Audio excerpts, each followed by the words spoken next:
There are some things we will always need the armed forces to do. Clear. Putting themselves at risk to confront an enemy. But on Monday, the Defence Secretary will announce significant changes to the forces, which he says will be based on potential threats, not military sentiment. I'm making changes to the armed forces. People can disagree with those changes, but they are driven by the lessons we're seeing on the battlefield.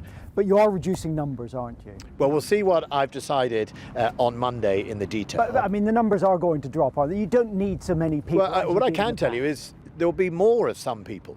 So there will be up arrows as well as down arrows. There will also be huge amounts of new kit. Drones that deliver equipment, drones that stream video or fire weapons, even drones that attack other drones, and all of it connected to troops on the ground. So what I can see there is that there's other members of my team in close proximity and that they're all okay. It's light years ahead of anything we've had before, and the difference is life-changing, really. On a battlefield, I would say it'd be almost dangerous to go out without these now. But there will also be an overall reduction in numbers. What will be announced on Monday is a military that will be more specialised, better equipped and much better connected than before.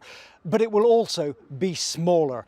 The army in particular is expected to shrink from 82,000 to around 72,500 personnel. Forward! And some feel that that's getting worryingly low. For every operation you put into the field, you've obviously got to think about reinforcing it, replacing equipment and people and so on. So my concern is we will fall below the critical mass of being able to put a serious armoured division war-fighting capability into the field.